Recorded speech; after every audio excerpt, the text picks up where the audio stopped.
ಶ್ರೀ ಗುರುಭ್ಯೋ ನಮಃ. ಎಲ್ಲರಿಗೂ ನಮಸ್ಕಾರಗಳು. ನೋಡಿ, ಇವತ್ತಿನ ದಿನ ನಾವು ಪಂಚಭೂತಗಳಲ್ಲಿ ಒಂದಾದಂಥ ವಾಯುತತ್ವದ ಬಗ್ಗೆ ಚರ್ಚೆ ಮಾಡ್ತಾ ಇದ್ದೀವಿ. ವಾಯುತತ್ವ ನೋಡಿ, ವಾಯು ಎಲ್ಲದಕ್ಕೂ ಅಗತ್ಯ ಇದೆ ಅಲ್ವಾ? ಯಾವುದಕ್ಕೆ ಅಗತ್ಯ ಇಲ್ಲ? ಎಲ್ಲದಕ್ಕೂ ವಾಯುತತ್ವ ಅಗತ್ಯ ಇದೆ. ಈಗ ನಾವು ಉಸಿರಾಟ ಆಡ್ತಾ ಇರ್ತೀವಲ್ಲ, ಉಸಿರಾಟ ಆಡಬೇಕಾದ್ರೂ ಕೂಡ ವಾಯುತತ್ವದ ನಮಗೆ ಅಗತ್ಯ ಇರುತ್ತಲ್ವಾ? ವಾಯುತತ್ವ ಬೇಕೇ ಬೇಕು. ನಮ್ಮ ನೋಡಿ, ಈ ವಾಯುಗಳಲ್ಲಿ 10 ವಾಯುಗಳು ಬರುತ್ತೆ. ಅಪಾನ ವಾಯು, ಉದಾನ ವಾಯು, ಸಮಾನ ವಾಯು ಅಂಥೇಳಿ, ಕೂರ್ಮವಾಯು, ಕೃಕಲವಾಯು ಅಂಥೇಳಿ 10 ರೀತಿಯ ವಾಯುಗಳು ಬರುತ್ತೆ. ಅದರಲ್ಲಿ ಧನಂಜಯ ವಾಯು ಬರುತ್ತೆ, ಸೂದಿಕ ವಾಯು ಅಂಥೇಳಿ ಬರುತ್ತೆ. ಈ ವಾಯು ತತ್ವ ದೇಹದ ಒಂದೊಂದು ಭಾಗದಲ್ಲಿ ಒಂದೊಂದು ರೀತಿಯಾದ ಕೆಲಸವನ್ನು ಮಾಡ್ತಾ ಇರುತ್ತೆ. ನೋಡಿ, ಈಗ ನಾವೇನು ಮಾಡ್ತೀವಿ? ಆಕಳಿಕೆಯನ್ನು ಮಾಡ್ತೀವಿ, ಹೌದಲ್ವಾ? ನಿದ್ದೆ ಬೆತ್ತು ಅಂದರೆ ಆಕಳಿಸ್ತಾ ಇರ್ತೀವಿ, ಅಲ್ಲಿಯೂ ಕೂಡ ವಾಯು ಇರುತ್ತೆ. ಊಟ ಮಾಡಿದ ತಕ್ಷಣ ತೇಗ್ ಬರುತ್ತೆ, ಅದನ್ನು ಕೂಡ ವಾಯು, ಕೃಕಲ ವಾಯು ಅಂತೇಳಿ ಕರೀತಾರೆ ಆ ಒಂದು ತೇಗಿ. ಇಲ್ಲಿ ವಾಯು ತತ್ವದಿಂದ ಏನಾಗ್ತದೆ, ದೇಹದಲ್ಲಿ ಒಂದು ರಕ್ತ ಸಂಚಾರ ಆಗ್ತಾ ಇರುತ್ತೆ. ಮತ್ತು ಈ ವಾಯು ತತ್ವದಲ್ಲಿ ನೋಡಿ, ಈಗ ಏನಾಗುತ್ತೆ ಅಂದರೆ, ಯಾವುದೇ ಒಬ್ಬ ಮನುಷ್ಯನಿಗೆ ಆಕ್ಸಿಜನ್ ಪವರ್ ಬೇಕಾಗುತ್ತೆ. ಒಂದು ದೇಹಕ್ಕೆ ಎಷ್ಟು ಬೇಕು ಅಷ್ಟು ಆಕ್ಸಿಜನ್ ಪವರ್ ಬೇಕು, ಹೌದಲ್ವಾ? ಆಕ್ಸಿಜನ್ ಪವರ್ ತುಂಬ ಇಂಪಾರ್ಟೆಂಟ್ ಇದೆ.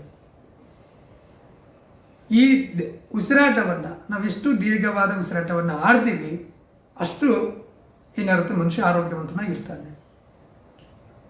ಯಾವಾಗಲೂ ಕೂಡ ನಮ್ಮ ಪ್ರಾಣವಾಯು ಯಾವ ರೀತಿಯಲ್ಲಿ ಉಸಿರಾಟವನ್ನು ಆಡಬೇಕು, ಅದು ನಾಭಿ ಮೂಲಕ ಉಸಿರಾಟವನ್ನು ಆಡಬೇಕಾಗುತ್ತೆ. ನಾಭಿ ಒಬ್ಬರೊಬ್ಬರು ಆಡ್ತಿರ್ತಾರೆ ಉಸಿರಾಟ, ಅವರು ನಾಭಿ ಮೂಲಕ ಉಸಿರಾಟನೇ ಆಡ್ತಾ ಇರೋದು. ಯಾರಿಗೆ ಈ ಉಸಿರಾಟದ ಸರಿಯಾದ ಉಸಿರಾಟದ ಒಂದು ಕ್ರಮ ಯಾರಿಗೆ ಗೊತ್ತಿರೋದಿಲ್ಲ, ಅವ್ರಿಗೇನಾಗ್ತಾರೆ, ಸರಿಯಾದ ಒಂದು ಉಸಿರಾಟ ಏನು ಕ್ರಿಯಾಬದ್ಧವಾಗಿ ಒಂದು ಕ್ರಮ ಇದೆ ಉಸಿರನ್ನು ತಗೊಳ್ಬೇಕಾದ್ರೆ, ಅದೇ ರೀತಿಯಾಗಿ ನಾವೇನು ಮಾಡಬೇಕಾದ್ರೆ ಉಸಿರನ್ನ ಆಡಬೇಕಾದ್ರೆ, ಹೌದಲ್ವಾ? ಮತ್ತು ನೋಡಿ, ವಾಯುತತ್ವ ಇದು ಇನ್ನೊಂದು ಏನನ್ನು ಸೂಚಿಸುತ್ತೆ ಅಂದರೆ, ಇದು ಪ್ಲ್ಯಾನ್ ಸೂಚಿಸುತ್ತೆ, ಐಡಿಯಾ ಮನುಷ್ಯನಿಗೆ ಒಂದು ಹೊಸ ಐಡಿಯಾ ಬೇಕಾಗುತ್ತೆ, ಹೌದಲ್ವಾ? ಐಡಿಯಾನೇ ಇಲ್ಲ ಅಂದರೆ ವೇಸ್ಟ್. ಈಗ ಏನಾದರೂ ಕೂಡ ಒಂದು ಹೊಸದು ಏನಾದ್ರು ಹುಡುಕ್ತಾನೆ ಇರಬೇಕು, ಐಡಿಯಾಗಳು ಹೊಸ ತೊಗೊಂಡು ಬರ್ತಾನೆ ಇರಬೇಕು. ಈಗ ಒಬ್ಬ ಕೃಷಿಕ ಆದನಂತರೂ ಕೂಡ ಒಂದು ಪ್ಲ್ಯಾನ್ ಮಾಡ್ಕೊಳ್ಳಬೇಕು. ತುಂಬ ಜನ ನೋಡಿ ಲಾಸ್ ಆಗೋದಕ್ಕೆ ಕಾರಣನೇ ಅವ್ರಿಗೆ ಪ್ಲ್ಯಾನ್ ಮಾಡ್ಕೊಳ್ತಾ ಇರೋದು, ಪ್ಲ್ಯಾನ್ ಮಾಡ್ಕೊಳ್ಳೋದಿಲ್ಲ. ಒಂದು ಬಿಸ್ನೆಸ್ಸಲ್ಲಿ ಪ್ಲ್ಯಾನ್ ಮಾಡೋದಿಲ್ಲ, ವೃತ್ತಿ ಜೀವನ ಏನು ಮಾಡ್ಕೊಳ್ತಾರೆ ಅಲ್ಲೇ ಪ್ಲ್ಯಾನಿಂಗ್ ಇರೋದಿಲ್ಲ. ಕೃಷಿ ಮಾಡ್ತಾ ಇದ್ರೆ ಅವ್ರಿಗೇನು ಪ್ಲ್ಯಾನಿಂಗ್ ಇರೋದು. ನೋಡಿ, ಪ್ಲ್ಯಾನಿಂಗ್ ಚೆನ್ನಾಗಿರೋರು ಏನು ಮಾಡ್ತಾರೆ, ಕೃಷಿಯಲ್ಲಿ ಅಪ್ಡೇಟ್ ಮಾಡ್ಕೊಂಡು ಹೋಗ್ತಾ ಇರ್ತಾರೆ. ಅವರು ನೋಡಿ, ಉದಾಹರಣೆಗೆ ವಾಯುತತ್ವ ಚೆನ್ನಾಗಿದೆ ಅಂತ ತಿಳ್ಕೊಳ್ಳಿ. ವಾಯುತತ್ವ ಚೆನ್ನಾಗಿದ್ದಾಗ ಅವ್ರಿಗೆ ಏನಾಗುತ್ತೆ ಅಂದರೆ, ಒಂದು ಹಸು ಸಾಕಾಣಿಕೆ ಮಾಡಿದ್ದಾರೆ. ಹಸು ಸಾಕಾಣಿಕೆ ಅಥವಾ ಮೇಕೆ ಸಾಕಾಣಿಕೆ, ಕುರಿಗಳ ಸಾಕಾಣಿಕೆ ಇವೇನು ಬರ್ತಾವಲ್ಲವ, ಇದು ಒಂದು ಮಾಡಿದ್ದಾರೆ ಅಂತ ತಿಳ್ಕೊಳ್ಳೋಣ. ಅವ್ರಿಗೆ ಏನಾಗುತ್ತೆ ಅಂದರೆ, ಆ ಒಂದು ಹಸುಗಳಿಂದ ಬರುವಂಥ ಸಗಣಿ, ಗೋಮೂತ್ರ ಇದನ್ನೆಲ್ಲ ಕೂಡ ಅಂದರೆ ವಾಯುತತ್ವ ಚೆನ್ನಾಗಿದ್ದಾಗ ಅವ್ರು ಏನು ಮಾಡ್ತಾರೆ, ಇದನ್ನೆಲ್ಲವನ್ನು ಕೂಡ ಪ್ಲ್ಯಾನಿಂಗ್ ಮಾಡಿ ಉಪಯೋಗಿಸಿ ಅದನ್ನು ಅವ್ರು ಏನು ಮಾಡ್ತಾರೆ, ಮಾರ್ಕೆಟಲ್ಲಿ ಮಾರ್ತಾರೆ. ಅದಕ್ಕೆ ಅವ್ರಿಗೆ ಲಾಭ ಆಗುತ್ತೆ. ತುಂಬ ಜನ ಹಸುಗಳು ಮಾಡಿದ್ದಾರೆ, ಎಲ್ಲ ಮಾಡಿದ್ದಾರೆ, ಆದರೆ ಅವ್ರು ನಷ್ಟದಲ್ಲಿದ್ದಾರೆ. ಯಾಕೆ? ಅವರು ಐಡಿಯಾಗಳು ಮಾಡಿದ್ರು, ಹೊಸ ಹೊಸ ಪ್ಲ್ಯಾನಿಂಗ್ ಮಾಡೋದಿರುತ್ತೆ. ಈಗ ಒಂದು ವೃತ್ತಿಯಲ್ಲಿ ಅವನೊಂದು ಇದರಲ್ಲಿ ಕೃಷಿ ಜೀವನದಲ್ಲಿ ಒಂದು ಸಕ್ಸಸ್ ಆಗಿದ್ದಾನೆ ಅಂತ ತಿಳ್ಕೊಳ್ಳಿ. ಯಾಕೆ ಸಕ್ಸಸ್ ಅದ? ಒಂದು ಹೊಸದು ಐಡಿಯಾಗಳು ಮಾಡ್ತಾ ಇದ್ದೆ, ಹೊಸ ಐಡಿಯಾಗಳು ಬರ್ತಾ ಇದ್ದು, ಹಾಗಾಗಿ ಅವನಿಗೆ ಆ ಒಂದು ಇದರಲ್ಲಿ ಯಶಸ್ಸು ಸಿಕ್ತು ಅಂತೇಳಿ. ಅದೇ ರೀತಿಯೇ ಕೂಡ ಇವರು ಕೂಡ ಬಿಸ್ನೆಸ್ ಮಾಡ್ತಾ ಇದ್ದಾರೆ, ಆದರೆ ಇವ್ರಿಗೆ ಲಾಭ ಇಲ್ಲ. ಯಾಕೆ? ಇವರು ಪ್ಲ್ಯಾನಿಂಗ್ ಮಾಡೋದ್ರಲ್ಲಿ ವೀಕ್ ಇರ್ತಾರೆ. ಮತ್ತು ಇವರಿಗೆ ದೇಹದಲ್ಲಿರುವಂಥ ಆಕ್ಸಿಜನ್ ಪವರ್ ನೋಡಿ, ದೇಹಕ್ಕೆ ಏನಿರುತ್ತಂದರೆ 1000 ಲಕ್ಷ ಕೋಟಿಗಟ್ಟಲೆ ಕೂಡ ನಮಗೇನಿರುತ್ತೆ, ದೇಹದಲ್ಲಿ ಆಕ್ಸಿಜನ್ ಚೀಲಗಳಿರುತ್ತೆ. ಅದಕ್ಕೆ ಸಂಪೂರ್ಣವಾಗಿ ಏನು ಮಾಡಬೇಕಾಗುತ್ತೆ, ಆಕ್ಸಿಜನನ್ನು ಕೊಡಬೇಕಾಗುತ್ತೆ. ಇವ್ರಿಗೇನಾಗುತ್ತೆ, ಜಾತಕದಲ್ಲಿ ವಾಯುತತ್ವ ಕಡಿಮೆ ಇದ್ದಾಗ ಇವ್ರಿಗೇನಾಗುತ್ತೆ ಅಂದರೆ, ಆ ಒಂದು ಈ ಉಸಿರಾಟ ಏನಿರುತ್ತೆ, ಇವ್ರದ್ದು ಸರಿಯಾಗಿ ಉಸಿರಾಟ ಕ್ರಮ ಇರೋದಿಲ್ಲ. ಹಾಗಾಗಿ ಏನಾಗ್ತಾ ಇರುತ್ತೆ ಇವರಿಗೆ, ನೋಡಿ, ಒಂದು ಸರಿಯಾದ ಉಸಿರಾಟ ಒಂದು ಕ್ರಮ ಇಲ್ಲದೇ ಇದ್ದಂಥ ಪಕ್ಷದಲ್ಲಿ ಅವ್ರಿಗೆ ಏನಾಗುತ್ತೆ ಅಂದರೆ, ತಲೆಗಳು ಓಡೋದಿಲ್ಲ, ಸರಿಯಾಗಿ ಐಡಿಯಾಗಳೇ ಬರೋದಿಲ್ಲ. ಮತ್ತು ನೋಡಿ, ಈ ಒಂದು ಸಮಸ್ಯೆಗೆ ಪರಿಹಾರ ಏನು ಅಂದರೆ, ಇವರು ಪ್ರಾಣಾಯಾಮಗಳನ್ನು ಮಾಡಬೇಕಾಗುತ್ತೆ.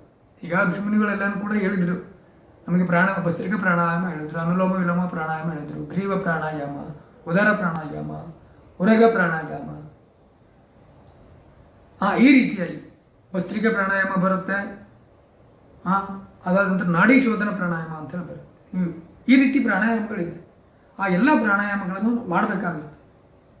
ಮಾಡಿದಾಗ ಏನಾಗುತ್ತೆ, ನಮ್ಮ ದೇಹಕ್ಕೆ ಎಷ್ಟು ಒಂದು ಆಕ್ಸಿಜನ್ ಪವರ್ ಬೇಕು ಅಷ್ಟು ಒಂದು ಶಕ್ತಿ ನಮ್ಮ ದೇಹಕ್ಕೆ ಬರುತ್ತೆ.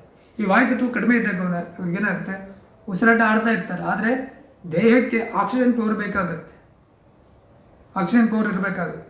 ಅಷ್ಟು ಉಸಿರನ್ನು ನಾವು ನಮ್ಮ ದೇಹಕ್ಕೆ ಬೇಕಾಗುತ್ತೆ ಆಕ್ಸಿಜನ್ ಪವರ್.